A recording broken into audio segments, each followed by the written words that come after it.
संध्या कीर्तन। जैसे कि शाम होती है, पंछी अपने घोंसलों की तरफ जाते हैं, फूल बंद होने लगते हैं, पेड़ शांत होते हैं, पूरी प्रकृति सिमट रही है और हम भी तो प्रकृति के एक अंश हैं, तो हमारी ऊर्जा भी भीतर की तरफ मुड़ रही है। ऐसे ही जब सुबह होती है, सूरज उगता है, तो हमारे जीवन में ऊर्जा का संचार होता है, हम फैलते हैं। तो दो समय ऐसे होते हैं कि जब सूरज उग रहा है तो भी हमारे जीवन में, हमारे भीतर ऊर्जा का रूपांतरण होता है, क्योंकि हम प्रकृति के एक हिस्सा हैं। इसलिए जिस समय हमारे अंदर ऊर्जा परिवर्तित हो रही है, यानी कि गियर चेंज हो रहा है गाड़ी का, तो बीच में न्यूट्रल का गियर जो आता है, उस समय कहा जाता है कि अगर साधना की जाए, ध्यान किया जाए, भक्ति की जाए, तो बड़ी आसानी से हम गहराई में उतर जाते हैं। इसीलिए सभी धर्मों में संध्या को और सुबह को कुछ भी ध्यान का, भक्ति का प्रबंध सभी धर्मों में किया गया है। फिर सुबह उठ रहे हैं, ऊर्जा एक आयाम से दूसरे आयाम में प्रवेश कर रही है, तो तुरंत बीच का गियर न्यूट्रल में ऊर्जा जैसे ही आई, उस समय अगर आप ध्यान में हैं तो एकदम तुरंत आपको गहरी अनुभूति होगी। ऐसे ही शाम प्रकृति सिमट रही है, फिर ऊर्जा का वर्तुल पूरा हो रहा है, उस समय ठहर जाओ और शांत मौन होके अपनी साधना में लीन हो जाओ। तो इसलिए विशेष रूप से जोर दिया जाता है कि सुबह उगते हुए सूरज के साथ और शाम को जब सूरज डूब रहा है, उस समय 10-15 मिनट के लिए, कम से कम 15 मिनट के लिए चुपचाप शांत, जो भी आपने सीखा है, आपने जाना है, जो भी आपका अंदर से भाव है, उसको आप करें। इसी तरह अभी सूरज डूब रहा है और हम संध्या कीर्तन के लिए साथ बैठे हैं, क्योंकि जब कोई सद्गुरु अपना स्थूल शरीर छोड़ता है, तो जब साधारण हमारा घर में किसी व्यक्ति से प्रेम होता है और उसकी मृत्यु होती है, तो हम उससे भी कुछ कहते हैं कि भाई आप तो जा रहे हो, हमारा क्या होगा। तो हमारे जो बड़े हैं, हमारे जो प्रिय हैं, वो भी कुछ हमें आश्वासन दे देते हैं कि भाई तुम चिंता मत करो, मैं ख्याल रखूँगा, मेरा दोबारा जन्म होगा, या कुछ भी कह देते हैं। जबकि जरूरी नहीं कि वो पूरा कर पाएँ, क्योंकि उनकी उतनी साधना नहीं है। ऐसे ही जब गुरु विदा हो रहे हैं तो शिष्य कहते हैं कि आप जब नहीं होंगे स्थूल शरीर में, हम कैसे जिएंगे और कैसे हम महसूस करें कि आप हमारे आसपास हैं या हमें आशीर्वाद दे रहे हैं। तो ओशो कह रहे हैं कि शाम को जब श्वेत कपड़ों में आप नाचेंगे, झूमेंगे, उत्सव मनाएंगे, खुश होंगे। खुश किस लिए होंगे? जो मिला उसका धन्यवाद। अरे आज का दिन सुबह से लेके रात तक के कोई फ़ोन नहीं आया, कोई बुरी खबर नहीं आई, कोई बीमारी नहीं लगी, कुछ नुकसान नहीं हुआ, तो पुरानी बातें छोड़ो, आज का तो दिन कम से कम अच्छा गुजरा। पुराना हिसाब किताब लगाने बैठोगे तो मन चालाक है, लेकिन कम से कम सुबह से शाम तक का हिसाब लगाया, सुबह से शाम तक के ध्यान में है, आनंद में है, मस्ती में है, कहीं कोई शिकायत नहीं है, किसी से कोई अपेक्षा नहीं है, कोई बंधन नहीं है, कोई वादा नहीं है, और फिर भी कितने खुश हैं। तो तेरा धन्यवाद। तो इस भाव के साथ ओशो कहते हैं कि जब आप धन्यवाद देने की कला सीख जाते हो, ये कला सीखनी पड़ती है। अभी तो आपने शिकायत करने की कला सीखी हुई है। आपसे पूछो तो आपके पास शिकायत ही शिकायत है, और पूछो कि धन्यवाद, तो आप सोच में पड़ जाते हो। तो कम से कम जब शिविर में आप आओ, शिविर में आने की योजना बनाओ, या शिविर से जब चले जाओ, तो इस धन्यवाद को भूलना मत। घर जाके कहना कि हाँ, कुछ दिन तो अच्छे गुजारे, कुछ घंटे तो अच्छे गुजारे, उसका धन्यवाद। और ये प्रकृति का नियम है कि जिस चीज का आप धन्यवाद देते हो, अहोभाव देते हो, प्रकृति उस चीज को आपके जीवन में बार बार रिपीट करती है। चाहती है कि ये व्यक्ति धन्यवाद की कला सीख गया, तो अब इसको इसी रास्ते पे आगे बढ़ाया जाए। और जब हम शिकायत करते हैं तो प्रकृति कहती है करो शिकायत, कोई बात नहीं है, फिर तुम्हें यही पाठ सीखना पड़ेगा। वही पति मिलेगा, वही घर मिलेगा, वही बच्चे मिलेंगे। कहाँ तक भागोगे, कब तक शिकायत करोगे? किसी दिन तो किसी सत्संग गुरु के पास जाओगे और तुम्हारी शिकायत अहोभाव में बदलेगी। किसी दिन तो बदलेगी। क्यों बदलेगी किसी दिन? क्योंकि कब तक दुख पीड़ा में रहोगे? आप दुख पीड़ा के कारण ही तो किसी सत्संग को खोजते हो। अगर सब कुछ बढ़िया चल रहा होता तो मुश्किल से 5 या 10% लोग होंगे जो कहेंगे कि सब कुछ अच्छा चल रहा है, चलो अहोभाव व्यक्त करते हैं।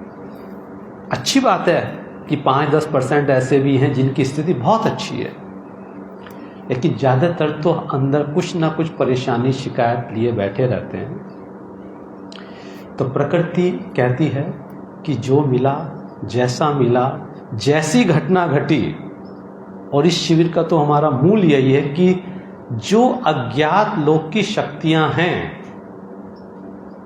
भले ही हम उनसे परिचित हो पाए नहीं हो पाए, उन पे भरोसा रखो। कैसा भी जीवन का दौर आ जाए, आप हमेशा मन में यही बात रिपीट करना कि तू जानता है मेरे लिए क्या बेहतर है।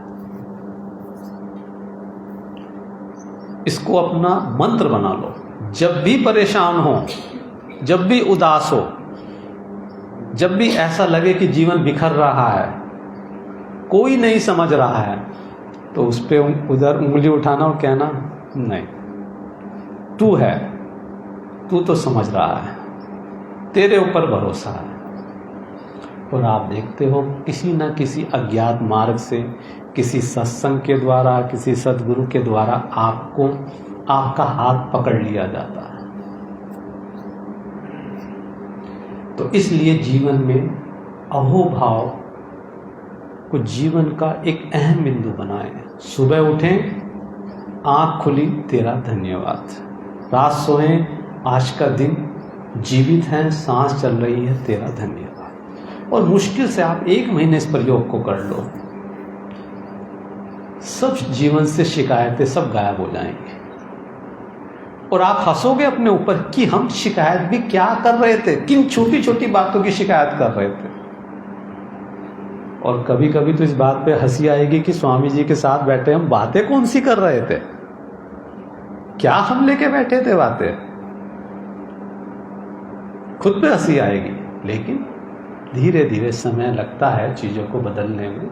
जैसे आप हैं, हम भी सब उसी दौर से गुजर रहे हैं, कोई बहुत ज़्यादा फर्क नहीं है आप में और हम में। तो इसी अहोभाव के साथ आज हम कीर्तन करेंगे, सद्गुरु को धन्यवाद देंगे।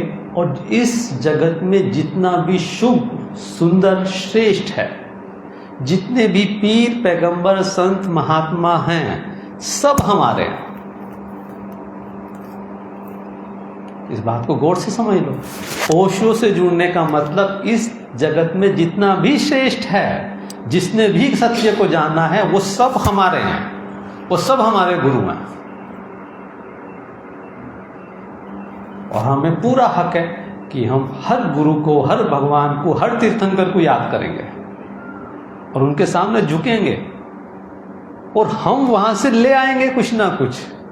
और जो ढोल पीट रहे हैं वो ढोल ही पीटते रह जाएंगे, क्योंकि आपने लेने की कला जान ली। आपने ध्यान के द्वारा आपको पता लग गया कि कैसे कनेक्शन जोड़ा जाता है। और ये तो पूरा का पूरा शिविर उसी बेस पे चल रहा है कि कैसे अज्ञात से आपके, अज्ञात लोग से आपके तार जुड़ जाएं। तो इसी रूपरेखा के साथ आज के कीर्तन की शुरुआत करेंगे, नाचते हुए, झूमते हुए। बस भीतर एक ही बात, जो मिला धन्यवाद, क्योंकि तू बेहतर जानता है कि मेरी ग्रोथ के लिए क्या अच्छा है, क्या बुरा है।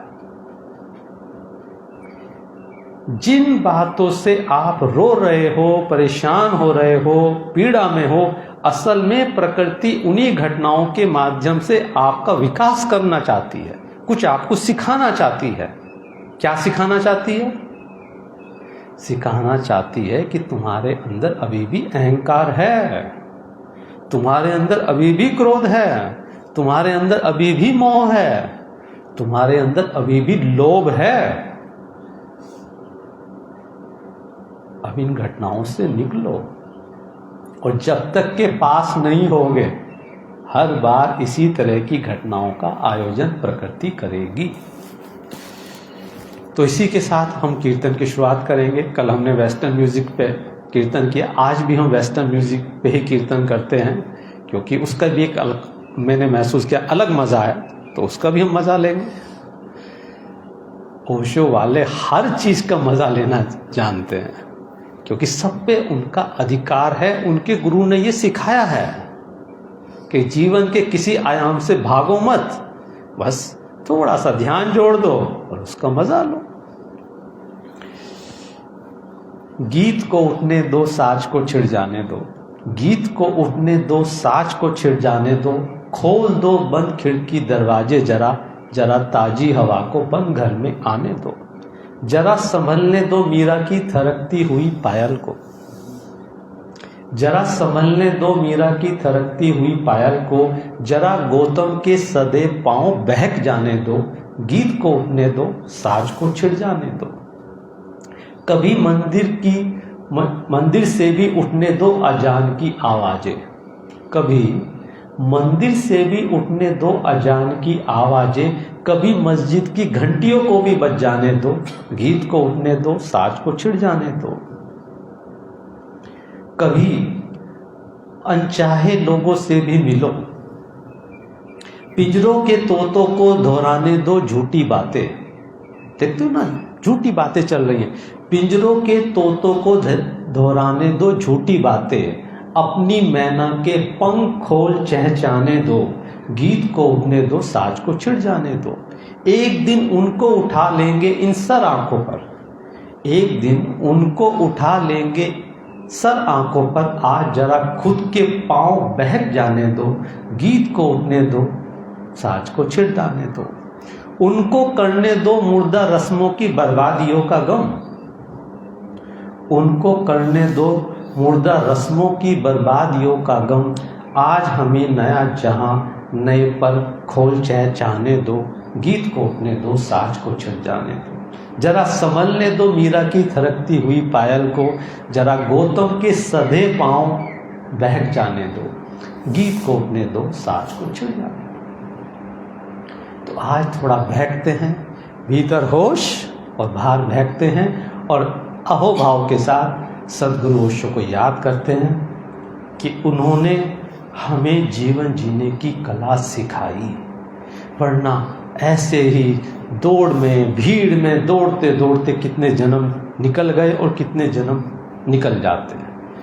उनका धन्यवाद कि उनकी वाणी ने, उनके शब्दों ने, उनके ज्ञान ने हमें थोड़ा जगाया, प्रेरित किया, और हम उनसे आशीर्वाद चाहेंगे कि इस जन्म में हमारी यात्रा किसी अच्छे पड़ाव तक पहुंच जाए। इसी के साथ कीर्तन की हम शुरुआत करेंगे। तो सभी मित्र खड़े हो जाएंगे।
बीच बीच में थोड़ा घुमाते रहना।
शांत मौन बैठ जाएं।